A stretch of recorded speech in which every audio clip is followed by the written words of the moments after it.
Eu queria que juntamente comigo vocês falassem palavras de gratidão ao Senhor.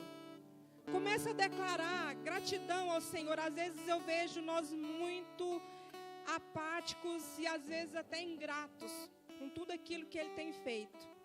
E o Senhor, Ele é digno de gratidão. É digno de ser reconhecido tudo aquilo que Ele fez.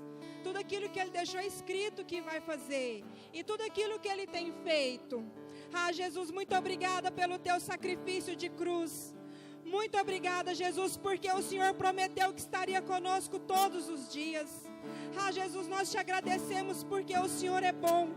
E as Tuas misericórdias duram para sempre. Ah, Deus, muito obrigado por ter nos atraído ao Teu Filho Jesus com cordas de amor. Ah, Deus, muito obrigado porque em Cristo Jesus nós temos a cura. Em Cristo Jesus nós temos a salvação. Ah, Senhor, muito obrigado porque em Cristo Jesus nós temos a redenção dos nossos pecados.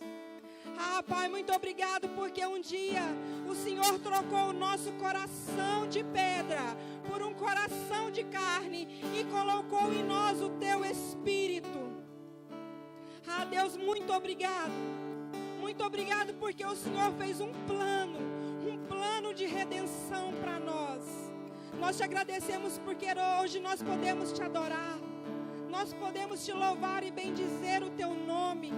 Nós reconhecemos, Senhor, que Tu és o Alfa, Tu és o Ômega, Tu és o início e Tu és o fim. Ah, Jesus, nós reconhecemos que Tu és o Messias. Jesus, nós reconhecemos que Tu és o sumo sacerdote.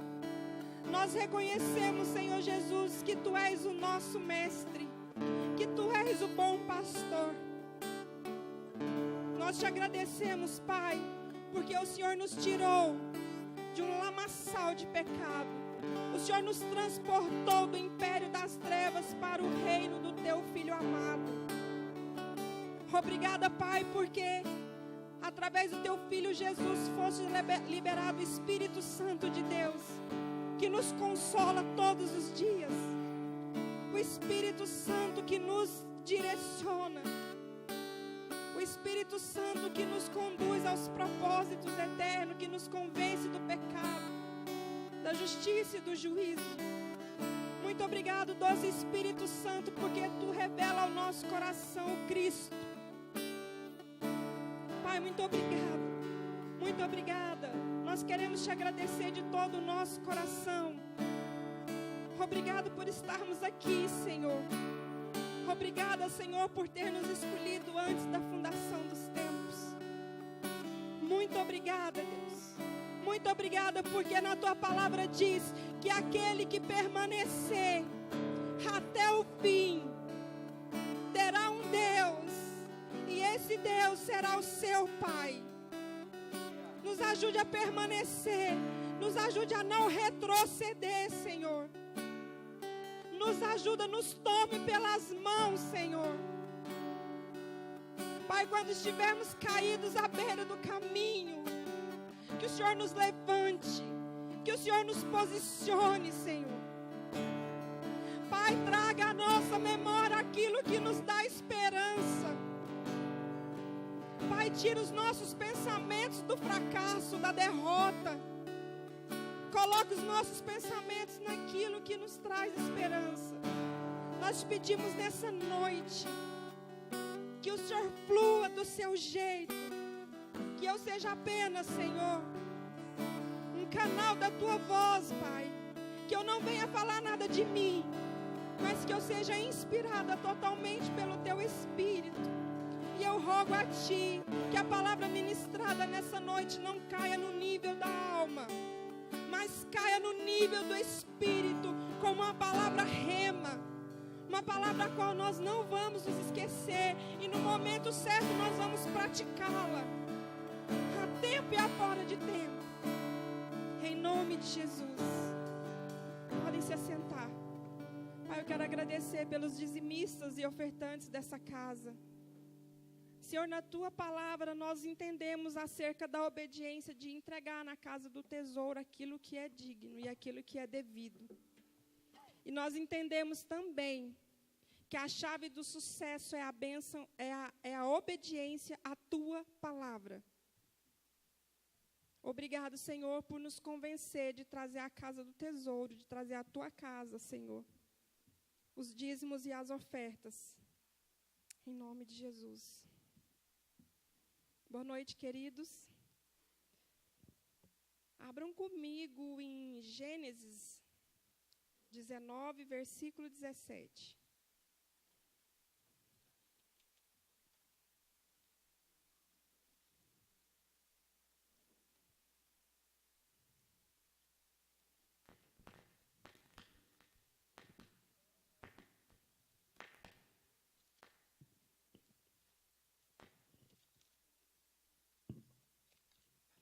Amém.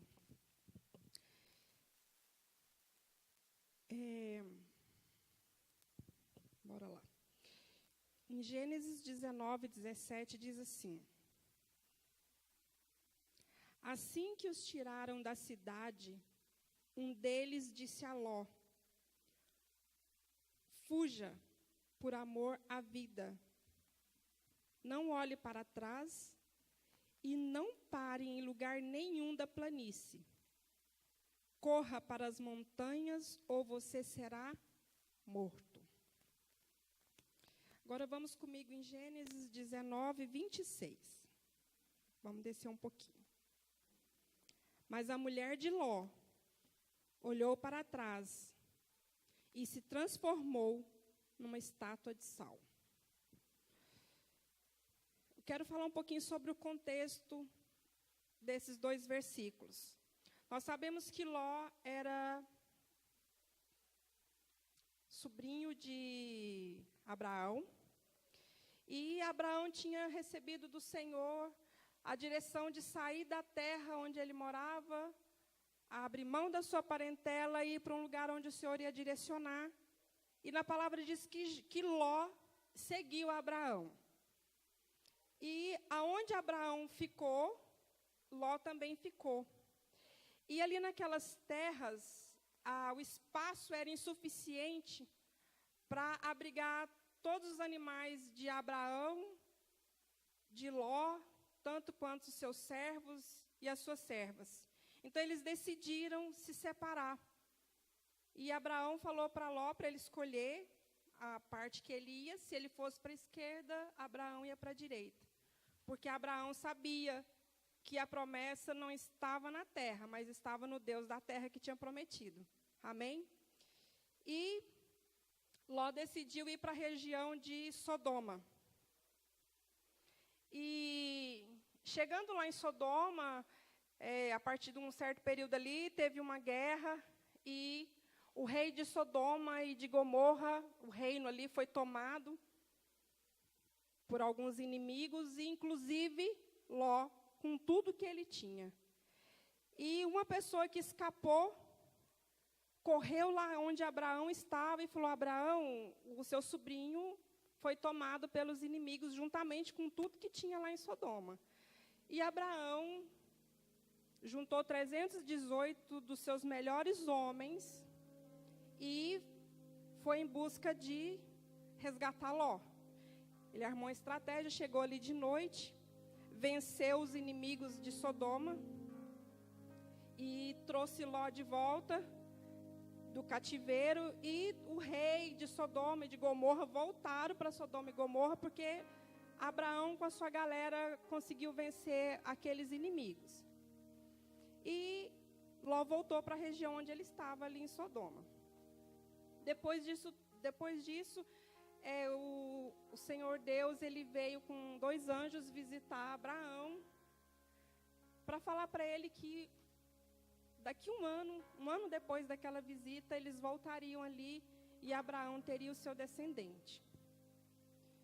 E antes de Deus se retirar da presença de Abraão, ele conta para Abraão o que ele ia fazer com Sodoma e com Gomorra, porque coisas terríveis, pecados terríveis estavam acontecendo naquelas 2 cidades, e Deus decidiu que ia acabar com aquela cidade. E Abraão começa a clamar Fala, Deus, o Senhor é um Deus justo. O Senhor vai acabar com uma cidade toda, os bons e os maus, o Senhor vai matar tudo. O Senhor é justo. Se tiver 50 bons, o Senhor não acaba com Sodoma e Gomorra. Ele falou, se tiver 50 bons, 50 justos, eu não acabo. E ele, só que não tinha 50, né? E Abraão foi descendo para 30, para 40, 30, 10.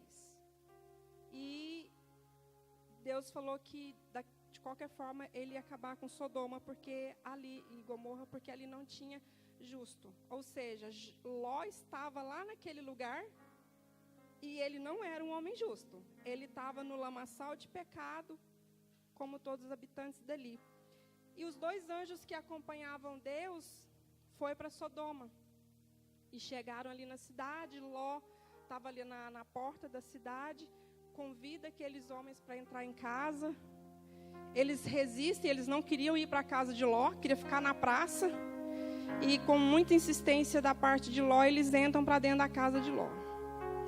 E reuniram homens, moços e velhos, e foram para a porta da casa de Ló, porque eles queriam pegar aqueles 2 homens que estavam ali dentro. E Ló saiu da casa dele, fechou a porta e foi conversar com aqueles homens, e chama aqueles homens de meus amigos. Meus amigos, não entre e não faça nada com os meus hóspedes, mas eu vou dar as minhas filhas. E vocês podem fazer com as minhas 2 filhas o que quiserem. Porque os homens queriam ter relação sexual com aqueles outros 2 homens que estavam lá dentro, que eram anjos do Senhor. Aí vocês imaginam o pecado da imoralidade sexual que havia ali. E eles falam, não, nós queremos ele. Mas como você está atrapalhando, nós vamos fazer com você o que a gente ia fazer com eles. E começaram a encantoar Ló ali na porta. Só que os anjos do Senhor saem e faz com que aqueles homens ficam todos cegos. E enfim, evita ali uma tragédia. E um dos anjos fala para Ló, se tiver parente seu aqui nessa região, vai e avisa para todos fugirem daqui, porque nós vamos destruir essa cidade. E Ló vai atrás dos futuros genros, né? Eu vejo uma falta de credibilidade de Ló com aquele povo, porque ele chegou avisando que ia haver destruição, e eles não acreditaram, acharam que Ló estava brincando. Ele volta para casa e demora a sair dali com as filhas e com a esposa. E os anjos pegam Ló pela mão. Na tradição atualizada fala que um anjo pega o Ló pela mão e fala, vai, onde vem essa passagem aqui, vai, fuja. Na outra tradução fala, corra, por amor à vida, não olhe para trás e não pare em nenhum lugar, fuja para as montanhas, ou será morto. Assim Ló fez. Só que na caminhada do perímetro ali de Sodoma até a cidadezinha que ele ia chegar, a mulher dele se vira e olha para trás. E na mesma hora aquela mulher vira uma estátua de sal. E a pergunta que Deus fez para mim nessa tarde foi: o que tem nos feito olhar para trás? O que atraiu aquela mulher a olhar para trás? Será que eram as riquezas que eles tinham? Porque Ló, ele era bem sucedido também. Ele tinha bens, ele tinha animais, ele tinha servos, ele tinha tendas. Então ele era um homem bem sucedido. E eu fiquei pensando o que atraiu o olhar daquela mulher para trás a ponto de desobedecer uma ordenança daquele anjo. Vão e não olhem para trás. E eu me perguntei, será que a vida de pecado, onde os prazeres da nossa carne eram supridos, nos tem feito olhar para trás, a ponto de nós desejarmos aquela vida que a gente vivia, Ontem eu estava ouvindo uma ministração e o pastor contando do testemunho de um outro pastor, que esse pastor falou tanto dos prazeres que ele tinha no mundo, com tanta graça, com tanta alegria e satisfação no que ele fazia quando ele estava no pecado. E quando ele foi falar da vida dele depois que ele tinha vindo para Jesus, foi tão, como diria o Felipe Vilela, foi tão groselha, que um jovem daquela igreja decidiu fazer tudo que aquele pastor fazia no passado. Por quê? Ele tinha mais prazer na vida do pecado do que na vida depois da conversão. Então, eu fiquei a pensar nessa tarde, o que às vezes faz com que a gente olhe para trás. Será que nós ficamos assim com o nosso pensamento tão fixo nas nossas experiências espirituais que nós tivemos também? Eu, por exemplo, tenho 9 anos de conversão, vivi coisas maravilhosas no começo da minha caminhada.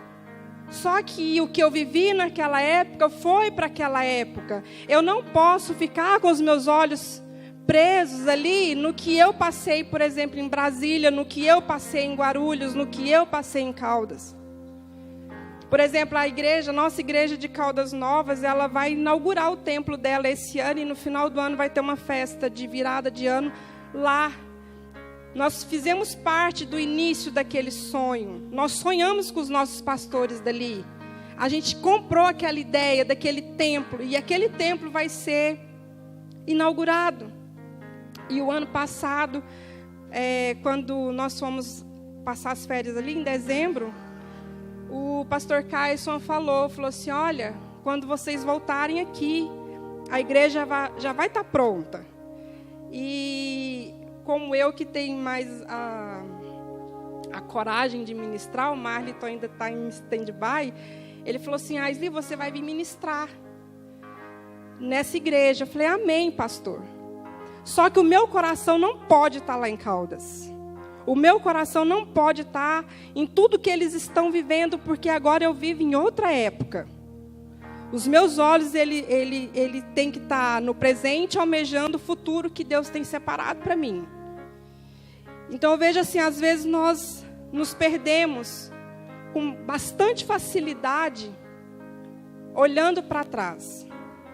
E abra comigo em Eclesiastes 7:10.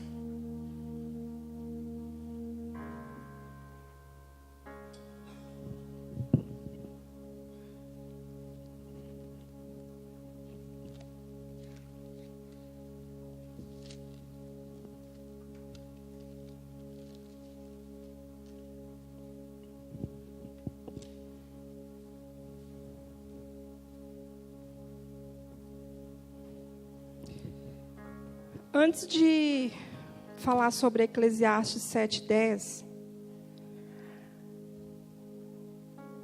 eu quero fazer uma observação quando o anjo fala para Ló, corra, não olhe para trás e vá para as montanhas. Todas as vezes que o Senhor te conduzir de um lugar para o outro, Ele não vai deixar você sem destino. Ele vai falar, corra para X lugar, para tal lugar. Nós não andamos desorientados nessa terra. Nós somos orientados pelo Espírito Santo. Qualquer coisa que o Senhor for fazer através da sua vida, que tiver que te mover, seja de um trabalho, seja de uma cidade, seja de um bairro, Ele vai falar, vai, mas vai para tal lugar. Amém, queridos? Nós não andamos desorientados. Se o Senhor direcionar vocês para irem e vocês tiverem a convicção de para onde, é porque foi o Senhor que direcionou. Ele não vai tirar você de um lugar e deixar você a ermo, sem falar para onde é para você ir. Amém? Em Eclesiastes 7:10 diz assim, não diga, porque os dias do passado foram melhores que os de hoje? pois não é sábio fazer esse tipo de pergunta. Eu falei, Senhor, verdadeiramente não é sábio nós perguntarmos a Ti, por que os dias do passado eram melhores do que hoje? Porque na própria palavra do Senhor, em Apocalipse 21:5, fala que Ele está fazendo nova todas as coisas. Foi bom ontem, vai ser bom hoje e vai ser bom amanhã. Amém, queridos? Porque o Senhor está conosco em todo o tempo. As experiências que nós tivemos no passado foram experiências, são bagagens que nós carregamos para nos ajudar no presente e para chegarmos a um futuro. E aquilo que não nos edificou no passado, nós precisamos lançar fora no lago do esquecimento. Nós não podemos ficar presos. Uma vez eu vi uma amiga minha falando que ela começou a olhar no Face de uns amigos que ela tinha da faculdade, e aqueles amigos não eram convertidos. E ela, sim. Só que ela estava passando por um tratamento de Deus na área financeira. E ela falou assim, parece que os filhos dos meus amigos que são formados são até mais bonitos do que os meus. As fotos parece que são mais coloridas, eles viajam, eles esbanjam carro, eles esbanjam bens materiais. E eu estou devendo, não estou conseguindo pagar nem a prestação da nossa casa, os meninos andam com roupa doada, e foi falando um monte de coisa. E eu falei para ela, falei, Rafa, só que você tem a convicção de uma coisa, se ele voltar para te buscar, você sabe para onde vai, e os seus amigos? Porque as nossas riquezas não são dessa terra. Nós não podemos olhar para a grama verdinha do vizinho. De repente, o vizinho até convertido, a grama dele está verdinha hoje porque ele passou pelo processo. Nós temos que entender em qual estágio do processo que nós estamos. É no começo, é no meio, é no fim? Então, assim, eu vou dar uma dica para vocês. Ao invés de olhar a grama do vizinho, olha para o alto. Porque é de lá que vem nosso socorro. Olha para o alto, porque a nossa riqueza está lá. É Cristo a nossa riqueza. A nossa herança é Ele. Então nós não podemos desejar o do próximo. Nós não sabemos em que nível do andar com Deus aquele irmão está. E cada um tem um peso, né? Cada um tem uma história. Não estou falando de peso e medida, mas cada um tem uma história e Deus trabalha na individualidade de cada um. Assim como para Ló, também nos foi proposta uma corrida, que também nos livrará da nossa condição de pecado. Ló, ele estava num lugar em condição de pecado, numa terra que ia ser destruída por causa do pecado, por amor a Abraão. Deus entrou com misericórdia e tirou Ló, a sua esposa e as suas filhas daquele lugar. Foi proposta para Ló uma corrida para tirar ele daquele lamaçal de pecado, daquela condição, daquele lugar onde ele estava. E para nós também foi proposta uma corrida para nos tirar desse lugar. E está lá em Hebreus 12. Quero que vocês abram comigo em Hebreus 12.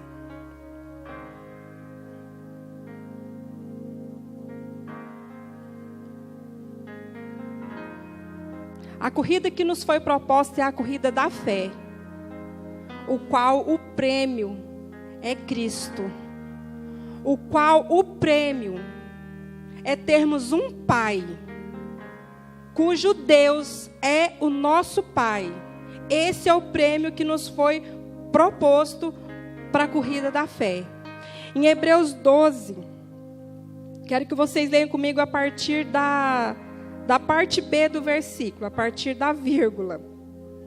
Está assim: livremo-nos de tudo o que nos atrapalha e do pecado que nos envolve. Vou fazer uma ressalva. Não é somente o pecado que nos atrapalha. Aqui ele está falando, livremo-nos de tudo o que nos atrapalha e do pecado que nos envolve. E corramos com perseverança a corrida que nos é proposta, tendo os olhos fitos em Jesus, autor e consumador da nossa fé. Ele, pela alegria que lhe fora proposta, suportou a cruz, desprezando a vergonha, e assentou-se à direita do trono de Deus. Nós temos uma corrida proposta para nós. E para nós corrermos esta corrida com excelência, nós precisamos nos livrar de tudo que nos atrapalha. Não é só o pecado que nos atrapalha. Tudo que nos atrapalha é o pecado. Naquela época Antigamente, aqui na época da Bíblia, os corredores, os homens que praticavam corrida, eles tiravam as vestes, eles corriam, é como se fosse uma tanga, uma sunga, e ainda passava óleo no corpo, para ganhar velocidade. Nós precisamos nos despir de tudo aquilo que nos impede de pegar a velocidade na nossa corrida da fé. E que o óleo que eles passavam no corpo, para nós, profeticamente, hoje é o óleo do Espírito Santo de Deus. Que nós estejamos com os nossos corpos ungidos pelo poder do alto, para que nós consigamos correr. Porque o importante não é começar a corrida. O importante é terminar a corrida. Na nossa vida, não importa como você começa, porque você pode começar bem e terminar mal. Importa como você termina. Não é somente como começa. Eu começo bem, mas eu preciso terminar bem. Quantos de nós não paramos na beira do caminho? E quantos de nós não conhecemos pessoas que não terminaram a corrida? Que no meio da dificuldade pararam, e além de ficar à beira do caminho, ainda chama outros para sentar ali no meio-fio com eles. Então nós precisamos correr a corrida da fé, desprendidos de tudo aquilo que nos atrapalha.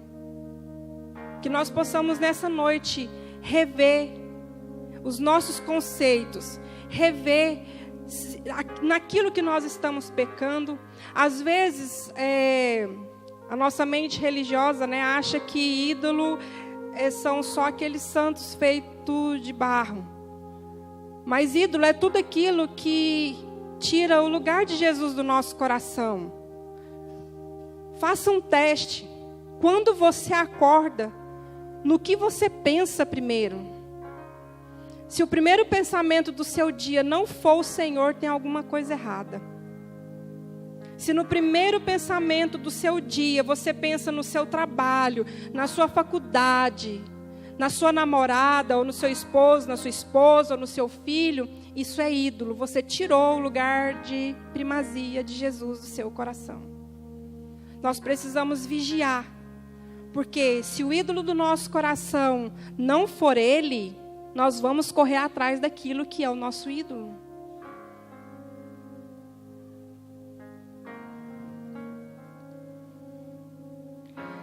Eu acho lindo que aqui no versículo 2, fala assim, falando de Jesus, Ele pela alegria que lhe fora proposta, suportou a cruz. Na minha opinião, no meu entendimento, a alegria que foi proposta para Jesus foi a redenção da humanidade a partir da sua ressurreição. Ele não estava nem aí para aquela cruz. Ele até sofreu antes, mas ele não parou. Ele prosseguiu, ele foi para a cruz e ele cumpriu o propósito que foi estabelecido para ele. Ele terminou a corrida dele. Independente de todo o sofrimento, de toda a vergonha, de toda a humilhação, do peso do pecado, do separar entre ele e o Pai, ele nunca tinha sentido isso. Naquela cruz, quando ele pergunta, Pai, por que me abandonastes? Ali o peso do pecado da humanidade estava sobre ele. E ele se sentiu separado do Pai.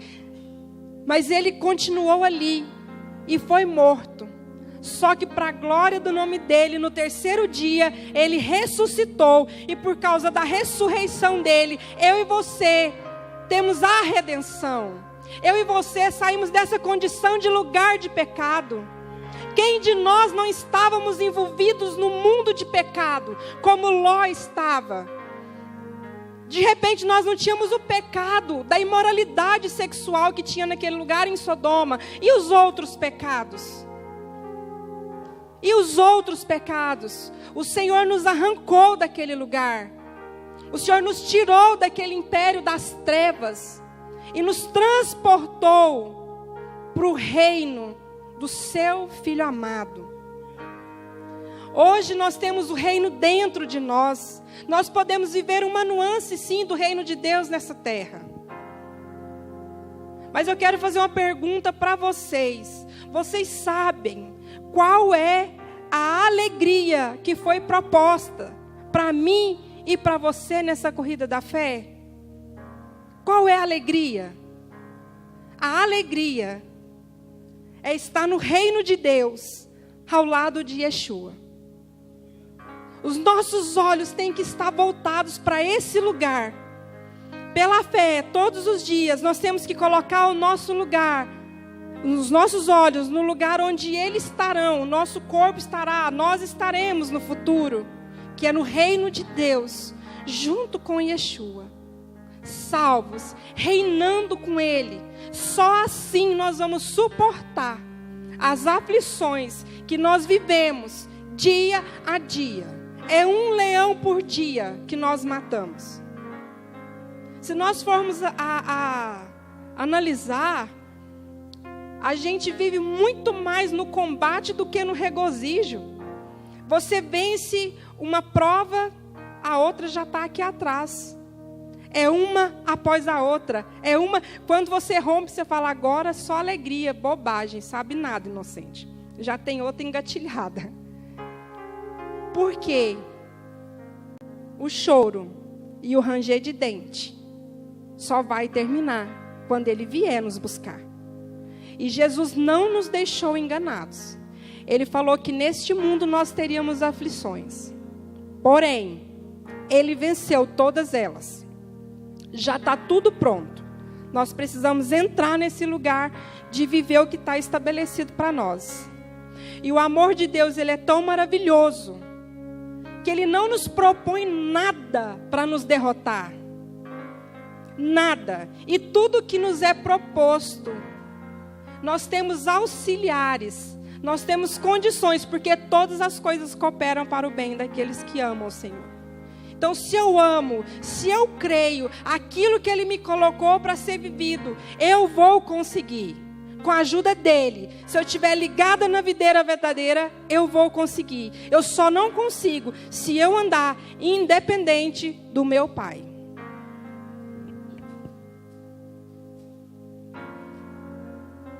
Abram comigo em 1 Coríntios 9, 24.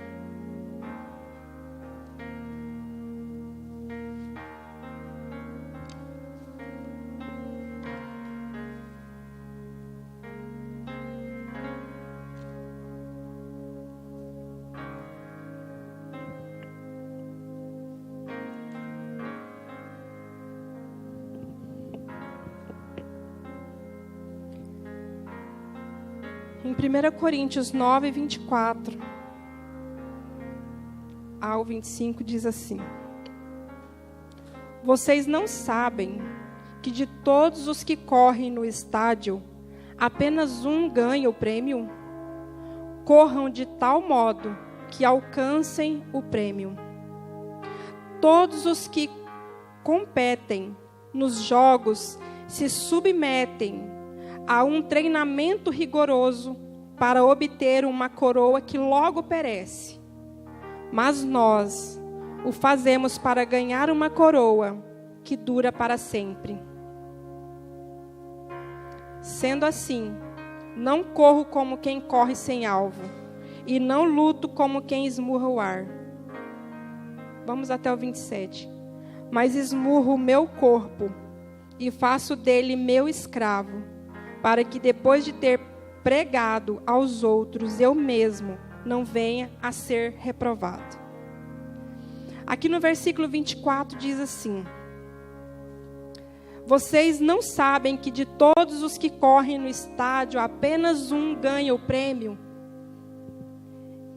Vocês já viram alguém correndo no estádio olhando para trás? Vocês já viram alguém correndo nessa direção, mas com a cabeça virada para aquela direção? Eles correm almejando a linha de chegada. Amém, queridos? Nós também temos uma linha de chegada. Os nossos olhos têm que ser lá, na linha de chegada. Nós não temos que correr a nossa corrida olhando no retrovisor. O que passou, passou. Só que tem uma diferença.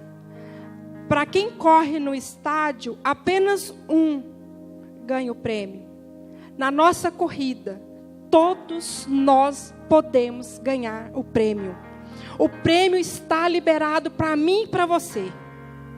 Que nós possamos correr a nossa corrida, olhando para o nosso prêmio, sem ficar distraídos. Sem ficar distraídos, para que naquele dia todos nós possamos tomar parte daquilo que nos é devido, no coração do Senhor. E eu vejo muitos de nós nessa condição, onde aqui no versículo 25 fala assim: todos os que competem nos jogos se submetem a um treinamento rigoroso. A maioria de nós não quer passar pelo treinamento rigoroso de Deus. Nós viemos todos cheios de mania, cheios de pecado, uma cultura mundana. É dessa forma que nós chegamos no Senhor. E nós somos salvos. E isso não depende de nós. A salvação, ela é pela graça. Só que o reino, ele é conquistado por esforços.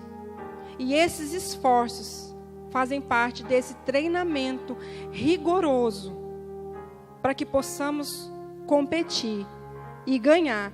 Eu falo que competir não é competir com o meu irmão, é competir com a minha alma.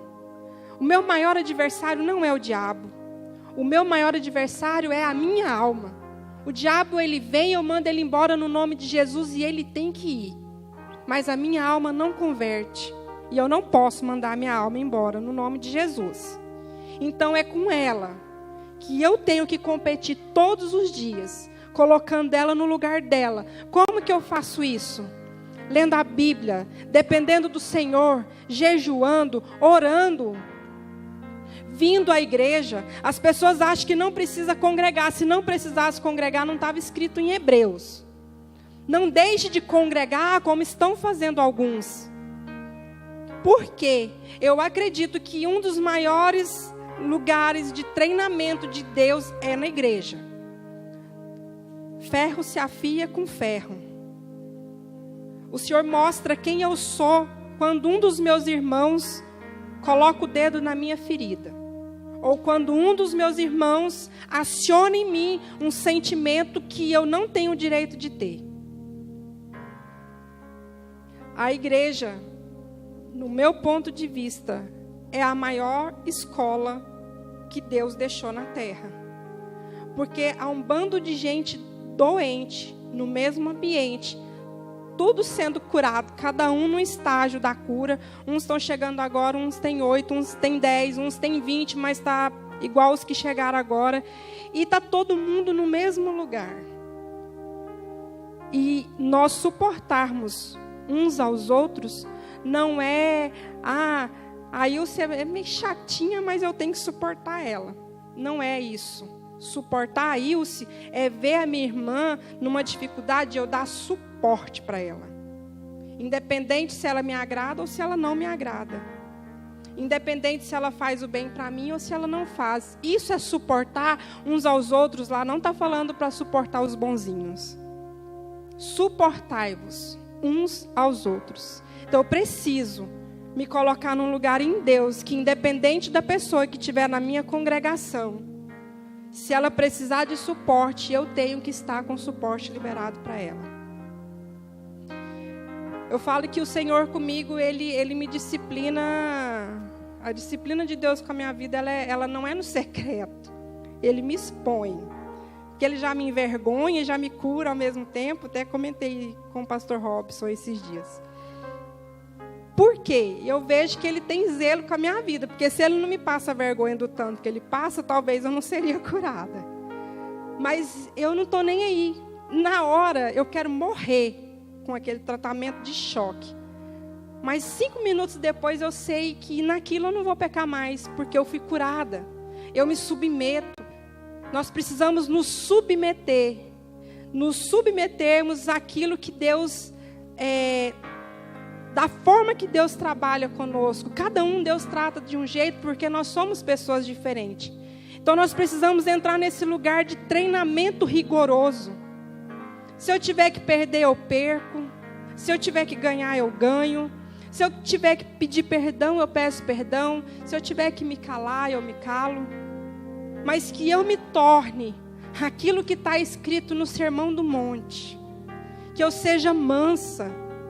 Que eu seja humilde. Que o caráter de Cristo esteja em mim.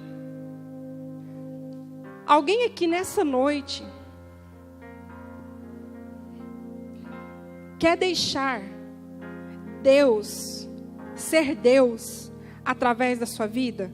Quem aqui quer deixar Deus ser Deus através da sua vida? Eu quero. Só que eu te falo uma coisa.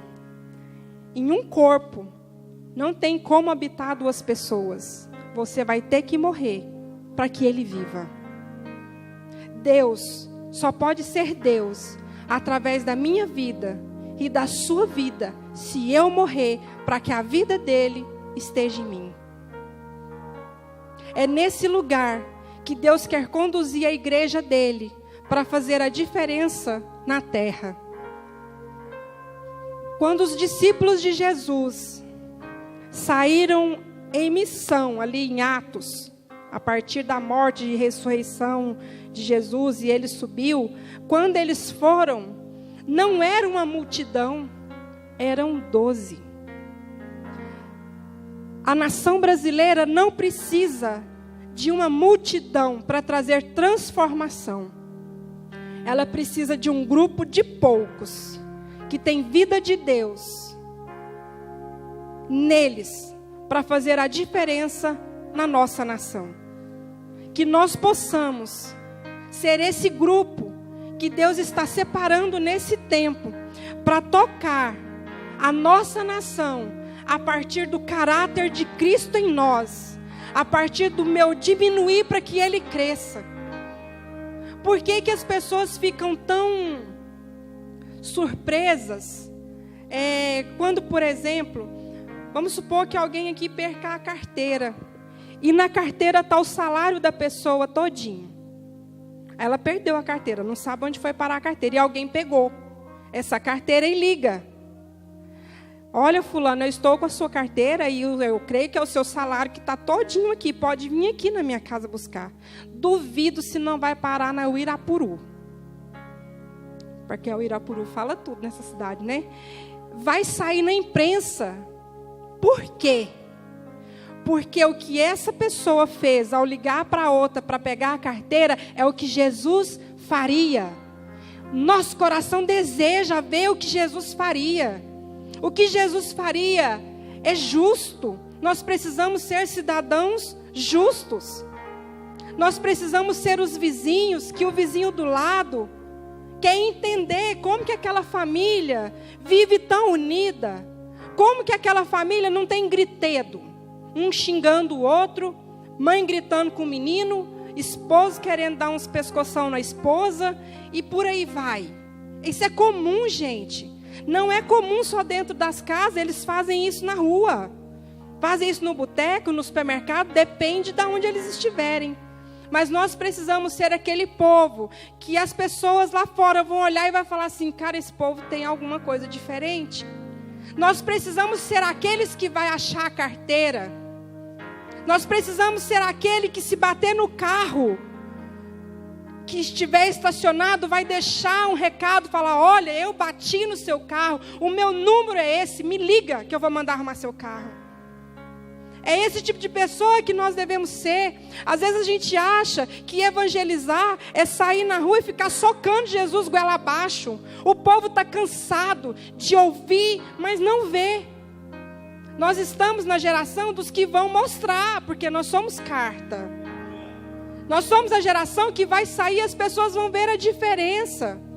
Você está indo estacionar, é bacana quando acontece com homem, mulher é mais tranquilo, né? Vamos supor que você está entrando no Bela Cidade, no estacionamento, e você dá a seta para entrar, só que tem um espertinho que entra primeiro e pega a vaga. A maioria de nós falaríamos um palavrão, talvez nem para ele ouvir, mas a gente falaria dentro do carro. E o que Deus espera de nós? Ora, Senhor, em nome de Jesus, da próxima vez ele vai achar uma vaga na garagem 1 e não vai me entrar na frente na garagem 2. É reagir como Cristo. Você se prepara para uma situação dessa? Claro que não. Porque me preparar, eu me preparo para agir como Ele e reagir. O diferencial está no reagir como Cristo. Em casa, para mim, além da igreja, uma ferramenta, eu acho que é a master de Deus, para alinhar nosso caráter com o dele, é a família. É na família que você é Cristo para o seu esposo é Cristo para você é Cristo para os seus filhos são Cristo para você. É na rotina do dia a dia, igual lá em casa, por exemplo, eu fico o dia inteiro em casa. Acho que foi anteontem, eu fui esquentar o jantar. Eu terminei de esquentar o jantar, servi o Benjamin. Estava tudo pronto, né? Aí o João fala assim: já esquentou a janta? Eu falei: já. Aí ele foi: mas cadê o omelete? A minha vontade era de pegar o ovo e quebrar na cabeça dele, né? Porque estava tudo pronto. Por que não comeu o que estava pronto? Mas ele queria um omelete. O que Jesus faria para o João? O omelete. Então são esses detalhes. O marido chega, você separa aquela roupa. A Ulana tem o hábito de separar a roupa para o Rob, né, Ulana? Separa aquela roupa, aí o abençoado não quer aquela roupa que você separou. Aí você tem que fazer o quê? Pegar a que ele quer. E com alegria. Porque nós fazemos não porque é para o meu marido ou para o meu filho. Eu faço porque eu faço como se fosse para o Senhor. Tudo que nós fizermos nessa vida, se nós fizermos olhando para a humanidade, do nosso irmão, do nosso marido, dos nossos filhos, nós não vamos fazer com excelência. E ainda vamos perder as estribeiras e às vezes falamos o que não deve. Mas se eu ajo como se eu estivesse fazendo para Ele, eu vou conseguir fazer. Porque Ele falou que é para fazer dessa forma e é dessa forma que eu tenho que fazer. Então que o Senhor nos ajude nos detalhes. Ele já nos tirou daquele lugar. Ele já falou o meu nome, já falou o seu nome. Pega a sua família e corre daí. Corre, vai para o lugar. Vai para aquele lugar que eu estou te mandando ir. Vai para o meu coração. Vai para os meus braços. E fica aí. Na hora de movimentar de novo, eu vou te dar uma ordem de comando. Então, nós já saímos daquele lugar. Nós não estamos mais naquele lugar de pecado. Nós já estamos em outra condição. Nós estamos atravessando um lugar para chegar naquilo que nos é proposto, que é na Nova Jerusalém. Mas nesse percurso, entre a condição que nós estávamos e aonde a gente vai chegar, há um treinamento rigoroso. Que nós possamos chegar diante de Deus e Ele começar a nos pontuar. Você conseguiu aqui. Você conseguiu aqui. Quando você não conseguiu aqui, eu estava o tempo todo querendo te ajudar, mas você não me pediu ajuda. Nós precisamos pedir a ajuda do Senhor. Porque nós somos seres humanos. Nós estamos ainda em carne. Nós temos falha. Nós pecamos. Com certeza todos nós pecamos. Só que o Senhor nos deixou um ajudador, Ele vai nos ajudar a correr. Quero te fazer uma pergunta. Na corrida da fé, você tem a noção de que ela é uma corrida que você vai ter que passar o bastão? Eu vejo a corrida da fé como se fosse uma corrida 4x100. Passou uma geração, deixou o bastão para mim. E eu estou correndo. E eu vou passar esse bastão para a próxima geração. Você tem preparado a corrida para a geração que vai vir? A próxima geração, queridos, são os jovens, são os nossos filhos, são os jovens desse ministério. Como que nós estamos correndo a nossa corrida? Vai valer a pena eles ficarem esperando a gente entregar o bastão? O que nós vamos entregar para eles? Como que nós vamos chegar? Nós precisamos olhar, geracionalmente falando, não termina em nós. Pode ser que termine, meu sonho era que terminasse em nós. Mas eu estou ficando convencida que não é na minha geração, mas é na geração dos nossos filhos. E eu quero, o Senhor, quando estava me inspirando nessa ministração, Ele me trouxe à memória filhos de homens e mulheres de Deus, que em algum percurso, algum lugar do caminho, se desviaram da fé. Se aconteceu isso com algum de nós, ou se acontecer, não desista de interceder. Seja pelo teu filho, seja por sobrinho, seja por quem quer que seja. Não desista de interceder, porque o que ele recebeu, um dia o Espírito Santo vai trazer à memória dele. Um dia o Espírito Santo vai ouvir a sua oração e vai concluir sua oração de intercessão pela vida daquela pessoa. Não desista dos seus filhos. Não desista. Quando nós estávamos para vir para cá, a gente estava numa condição onde o Petri, ele estava afastado do Senhor. E na Bíblia fala que o desviado está dentro da igreja. O que saiu da igreja está morto. O filho pródigo, ele não estava desviado, ele estava morto, porque ele estava longe do Senhor. E o Petri estava nesta condição. Mas a gente nunca desistiu de orar por ele. E quando a gente falou, vamos embora para o sul, você vem?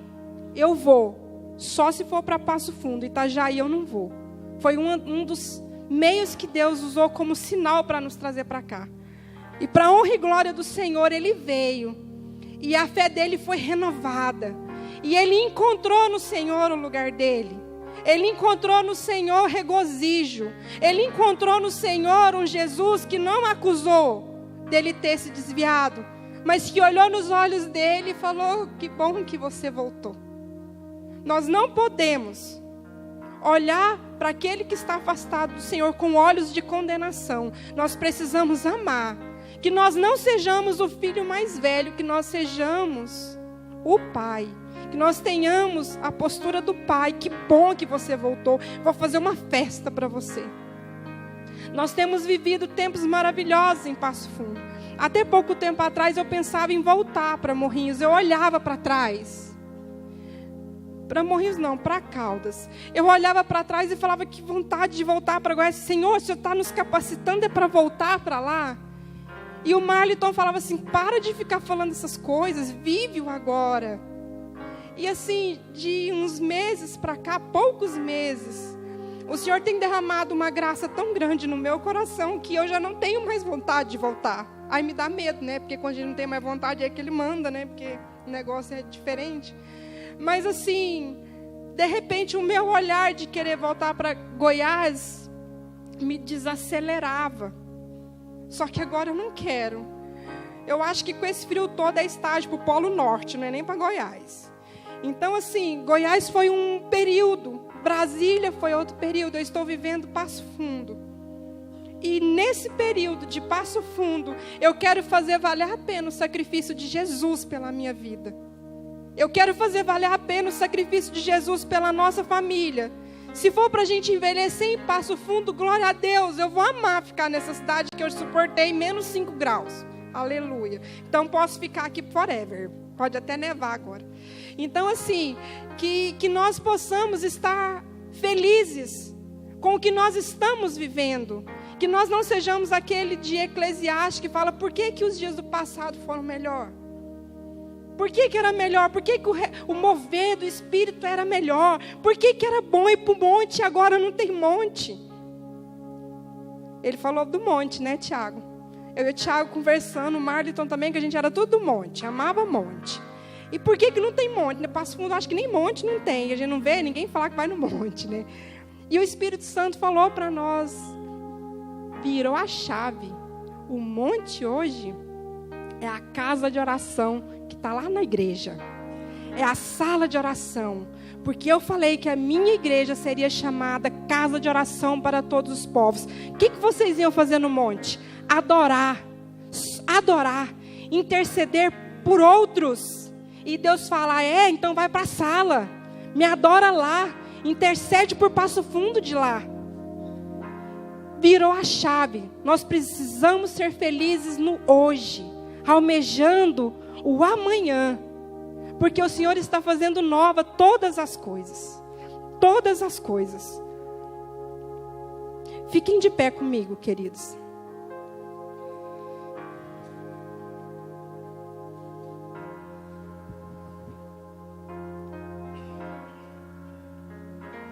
Muitos de nós têm desistido na hora do treinamento rigoroso. Porém, hoje, nós rogaremos pelo poder de Deus em nós, nos fortalecendo e nos ajudando a correr a corrida que nos foi proposta. Viveremos o presente, vislumbrando o futuro glorioso que nos está reservado. Se tiver difícil, vai para Apocalipse 21, lê do 1 ao 5, do 1 ao 15, por ali. Ali ele fala que está fazendo tudo novo. Ali ele nos fala que não vai ter mais choro, não vai ter mais ranger de dente. Acabou doença, acabou injustiça, acabou guerra. Nesse livro aqui, assim como a maioria dos contos que nós líamos no passado, ele também tem um final feliz. Eu já li o fim dele, e ele fala que aqui tem um final feliz. Se você está com problema no seu casamento, aqui vai te dar a direção do que você precisa fazer. Se você está com um filho desviado, aqui vai te dar a direção do que você vai fazer. Se você é um filho que o seu pai e a sua mãe não congrega, que o seu pai e a sua mãe não é salvo em Cristo Jesus, entra aqui, mergulha nesse livro que ele vai te dar a direção do que você vai fazer. Se você está trabalhando num lugar onde você é insatisfeito, clama a Deus satisfação. Na hora que você estiver bem naquele lugar, você não sabe o porquê que Deus te colocou ali naquele lugar. Deus vai te dar alegria a partir do momento que você depender dEle. Senhor, eu estou aqui, mas eu não gosto de estar aqui. Por que o Senhor me colocou aqui? Ele vai te falar por quê. O Senhor não faz nada sem propósito. E se você estiver num lugar que Ele não mandou você estar, se Ele não falou para você ir para as montanhas, saia desse lugar de montanha e fala: Senhor, então para onde é que é para eu ir? O lugar mais seguro que existe na face da terra se chama centro da vontade de Deus. Esse é o único lugar que você estará seguro. Esse é o único lugar que não tem rachadura. No centro da vontade de Deus, fazendo a vontade de Deus. Não adiantaria eu ter vindo embora para Passo Fundo com a minha família e ficar de birra dentro da minha casa, enfiando o dedo na cara de Deus e falar: eu queria ir para Itajaí, era lá. Não fiz isso. Nós entendemos que o centro da vontade de Deus para essa estação era Passo Fundo. Tudo que nós mais queríamos era aprender do Senhor. E E Ele tem sido nosso professor.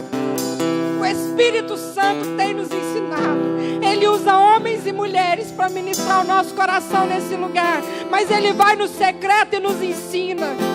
Porque nós nos submetemos. Eu creio numa geração de jovens cheios do fogo de Deus. Jovens com o poder do alto. Jovens que tocarão a geração deles. Jovens como você de cinza. O Senhor acha graça na sua vida, querido. Eu não te conheço, eu não sei da sua vida, mas Ele manda te dizer que Ele é o seu Pai. Confia nele. Toma posse daquilo que Deus tem para você, querido. Grandes coisas o Senhor vai fazer na sua vida. Entre nesse lugar de obediência. Esquece o que passou contigo, filho. O Senhor tem coisas novas para você. Toque a geração de Passo Fundo, querido. Que você possa viver nessa cidade, levando jovens da sua idade para Jesus, a partir do que Jesus vai fazer na sua vida.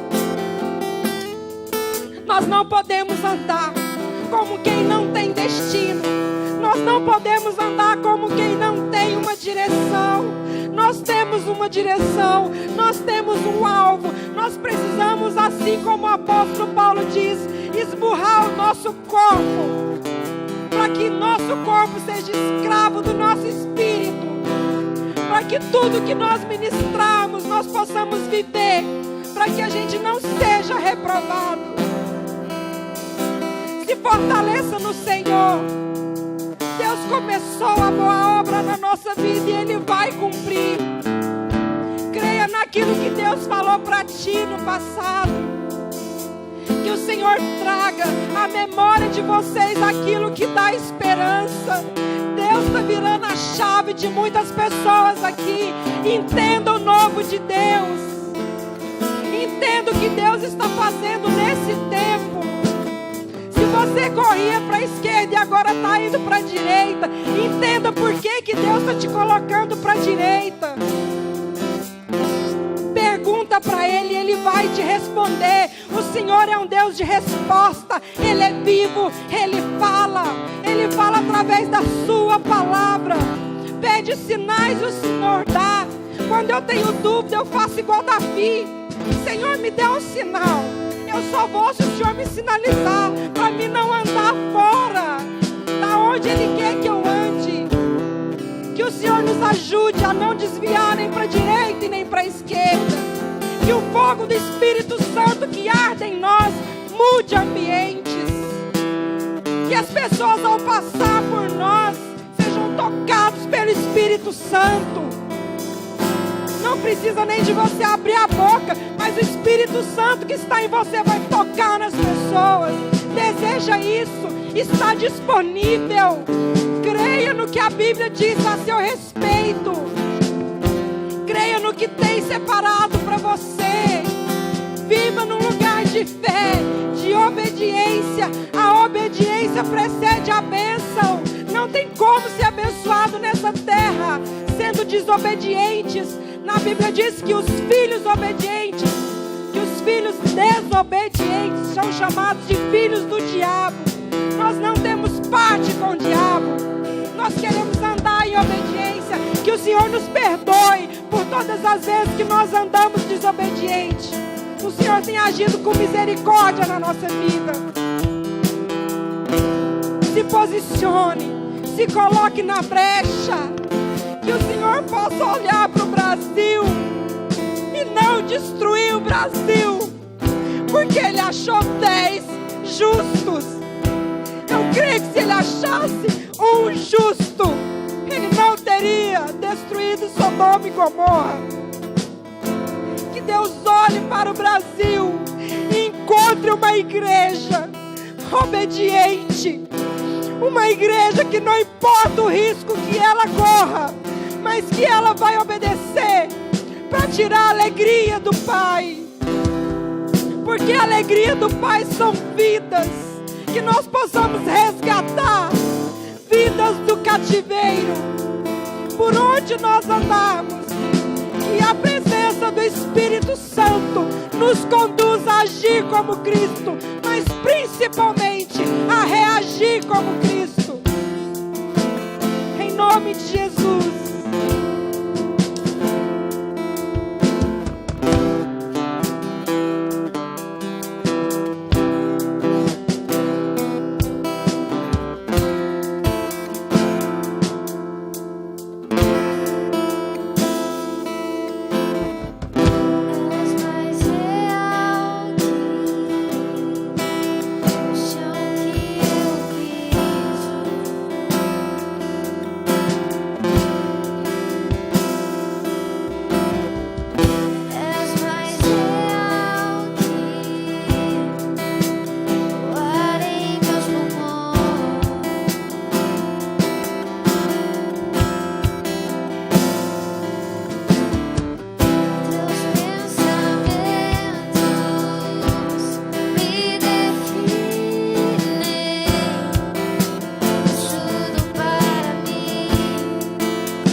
Dizer isso para Ele nessa noite.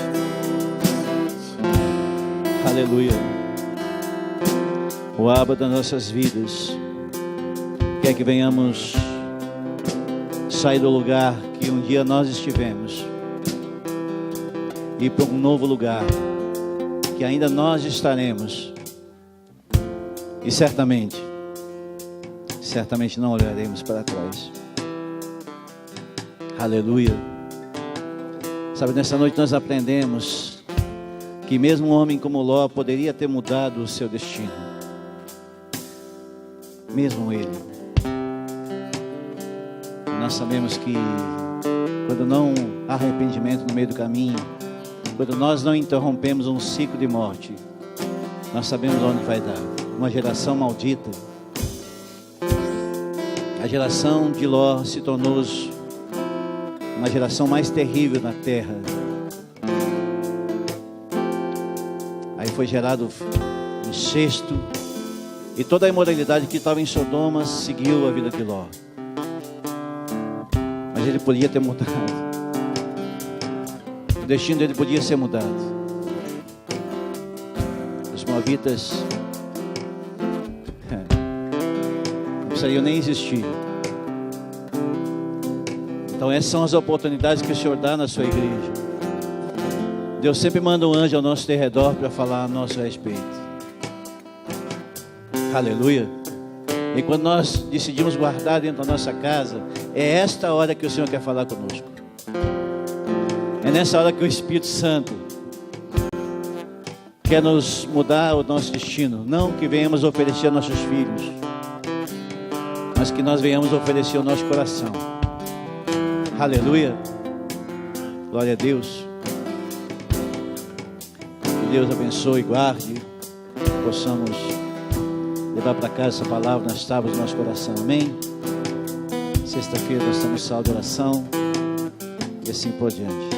Vamos para casa.